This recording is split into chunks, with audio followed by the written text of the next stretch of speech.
بسم اللہ الرحمن الرحیم۔ ہم نحو میر جو ہے اس کے دوسرے سبق کے اندر حاضر ہیں۔ پہلے سبق کے اندر ہم نے یہ پڑھا کہ لفظ کسے کہا جاتا ہے، اور لفظ کی پھر ابتداً دو قسمیں ہیں، لفظ موضوع اور لفظ محمل۔ پھر جو لفظ موضوع ہے اس کی دو قسمیں تھیں، مفرد اور مرکب۔ مرکب کی پھر تین قسمیں تھیں، اسم، فعل اور حرف۔ اور مرکب جو ہے اس کی دو قسمیں ہم نے کی تھی، مرکب مفید اور مرکب غیر مفید۔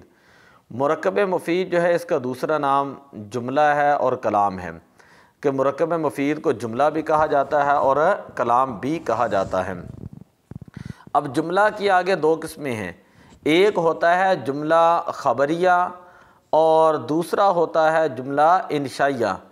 جملہ خبریہ اس جملے کو کہا جاتا ہے کہ بات کرنے والا بات کہہ کے خاموش ہو جائیں تو سننے والے کو کوئی خبر یا طلب وغیرہ معلوم ہو۔ اور جملہ خبریہ اس جملے کو کہا جاتا ہے کہ جس کے کہنے والے کو سچا یا جھوٹا کہا جا سکے، جس کے کہنے والے کو سچا یا جھوٹا کہا جا سکے۔ اور جملہ انشائیہ اس جملے کو کہا جاتا ہے کہ جس کے کہنے والے کو سچا یا جھوٹا نہ کہا جا سکے۔ اب جملہ خبریہ جو ہے اس کی آگے پھر دو قسمیں ہیں، ایک ہے جملہ اسمیہ خبریہ اور دوسرا ہوتا ہے جملہ فعلیہ خبریہ۔ جملہ اسمیہ خبریہ اس جملے کو کہا جاتا ہے جس کی پہلی جز جو ہے وہ اسم ہو، اور جملہ فعلیہ خبریہ اس جملے کو کہا جاتا ہے جس کی پہلی جز جو ہے وہ فعل ہو۔ اب میں مثالوں کے ذریعے آپ کو سمجھاتا ہوں، ذرا تھوڑی سی توجہ فرمائیں۔ اوپر لکھا ہوا ہے جملہ، تو مرکب مفید کا دوسرا نام ہے جملہ، اور جملے کی مرکب مفید کی تعریف بھی کل ہم نے کر دی کہ بات کرنے والا بات کر کے خاموش ہو جائیں تو سننے والے کو کوئی خبر یا طلب معلوم ہو۔ اب جملے کی دو قسمیں ہیں، جملہ خبریہ اور جملہ انشائیہ۔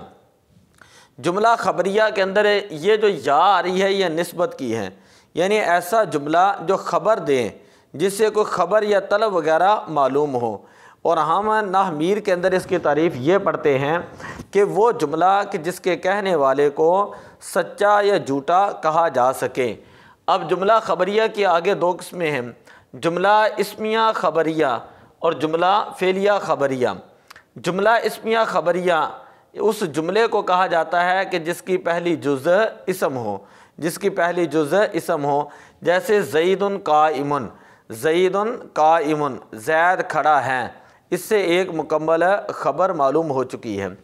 اور جملہ فعلیہ اس جملے کو کہا جاتا ہے جس کی پہلی جز جو ہے وہ فعل ہو، جیسے ضرب زید، زید نے مارا، زید نے مارا۔ اب یہاں تک یہ بات سمجھنے کے بعد یہ بات سمجھ لیں کہ مسند کسے کہتے ہیں اور مسند الیہ کسے کہا جاتا ہے۔ مسند جو ہے یہ حکم کو کہا جاتا ہے، مسند کا معنی ہے حکم، حکم لگانا، اور مسند الیہ کہا جاتا ہے جس کی طرف حکم لگایا جائے۔ اب زید قائم، آپ مثال دیکھ رہے ہیں، زید قائم، زید قائم کے اندر زید ہے مسند الیہ، کیونکہ اس کی طرف جو حکم لگایا جا رہا ہے، اور قائم ہے مسند، کہ یہ قیام کا حکم جو ہے یہ چونکہ یہ حکم ہے قائم کھڑا ہونا، تو اس وجہ سے اس کو مسند کہا جاتا ہے۔ تو زید قائم کے اندر زید ہوا مسند الیہ، اور اس کو مبتدا کہا جاتا ہے۔ مبتدا اس لیے کہتے ہیں کہ اس سے جملے کی ابتدا ہو رہی ہے، اور زید چونکہ یہ اسم ہے اس لیے یہ جملہ اسمیہ ہے، اور قائم جو ہے یہ اس کی خبر ہے اور اس کو مسند کہا جاتا ہے۔ زید مسند الیہ ہے، قائم مسند ہے۔ مسند اور مسند الیہ آپس میں مل کر جو ہے یہ مبتدا اور خبر بنیں گے، مبتدا خبر مل کر جملہ اسمیہ خبریہ۔ اسی طرح ضرب زید کے اندر ضرب جو ہے یہ ایک حکم ہے مارنا، زید نے مارا، تو ضرب ہے مسند اور زید ہے مسند الیہ۔ زید کیا ہے؟ مسند الیہ، کہ زید نے مارا، زید نے مارا، تو مارنے کی نسبت جو ہے چونکہ زید کی طرف کی جا رہی ہے تو اس لیے زید ہوا مسند الیہ اور ضرب ہوا مسند۔ اور اب یہ ہم ترجمہ کریں گے کہ ضرب زید میں ترجمہ ہوگا کہ زید نے مارا۔ عربی کے اندر ترجمہ کرنے کا اصول اور قاعدہ یہ ہوتا ہے کہ سب سے پہلے جو ہے وہ فاعل کا ترجمہ کیا جاتا ہے، سب سے پہلے فاعل کا ترجمہ کیا جاتا ہے، پھر اس کے بعد اگر کلام کے اندر مفعول ہو تو اس مفعول کا ترجمہ کیا جاتا ہے، پھر اس کے بعد جو فعل کا ترجمہ کیا جاتا ہے۔ تو جملہ فعلیہ کا ترجمہ کرنے کا قاعدہ جو ہے وہ نحو میر کے اندر یہ بیان کیا گیا ہے، اور نحوی یہ بیان کرتے ہیں کہ سب سے پہلے فاعل کا ترجمہ کرتے ہیں، پھر دوسرے نمبر پر مفعول کا ترجمہ کرتے ہیں۔ مثلا ضرب زید، زید نے مارا، زید نے مارا۔ اب اگر یہاں پر مفعول ہوتا تو ترجمہ یہ کرنا تھا کہ زید نے عمر کو مارا، ضرب زید عمرا، اگر آخر میں مفعول لگاتے تو ترجمہ یہ ہونا تھا کہ زید نے عمر کو مارا، زید نے عمر کو مارا۔ تو جب بھی ترجمہ کیا جائے گا سب سے پہلے ترجمہ کرتے ہوئے فاعل کا ترجمہ کریں گے، پھر اس کے بعد مفعول کا ترجمہ کریں گے، پھر اس کے بعد جو ہے وہ فعل کا ترجمہ جو ہے وہ کیا جائے گا۔ تو آج کے سبق کے اندر ہم نے یہ پڑھا کہ مرکب مفید جو ہے جس کا دوسرا نام جملہ تھا، اس جملہ کی دو قسمیں ہیں، جملہ خبریہ اور جملہ انشائیہ۔ پھر اس کے بعد ہم نے یہ پڑھا کہ جملہ خبریہ کی کتنی قسمیں ہیں، جملہ خبریہ کی دو قسمیں ہیں، جملہ اسمیہ خبریہ اور جملہ فعلیہ خبریہ۔ جملہ اسمیہ خبریہ اس جملہ کو کہا جاتا ہے جس کی پہلی جزء اسم ہو، اور جملہ فعلیہ خبریہ اس جملے کو کہا جاتا ہے جس کی پہلی جزء فعل ہوں۔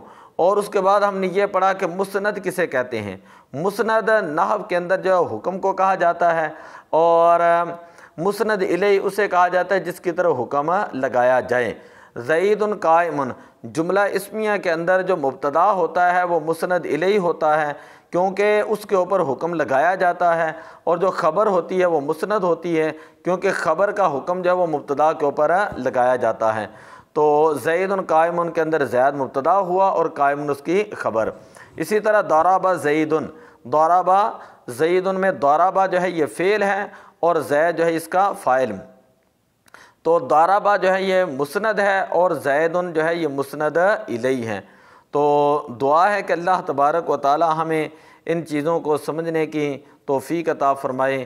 یہ چیزیں ہم نے اس لیے شروع کی ہیں کہ لوگ اپنے طور پر عربی کلام کا ترجمہ کرنا چاہتے ہیں، قرآن پاک کا ترجمہ پڑھنا چاہتے ہیں، احادیث کا ترجمہ، شعراء کے جو ہے شاعری عربی کے اندر ہوتی ہے اس کا ترجمہ، تو اس کو سمجھنے کے لیے ضروری ہے یہ صرف اور نحو کے بنیادی چیزوں کا، بنیادی معلومات کا ہونا۔ اس لیے ہم نے جو ہے یہ سلسلہ شروع کیا۔ دعا اللہ تعالیٰ عمل کرنے کی توفیق عطا فرمائے۔ الصلاۃ والسلام علیک یا رسول اللہ وعلی آلک واصحابک یا حبیب اللہ۔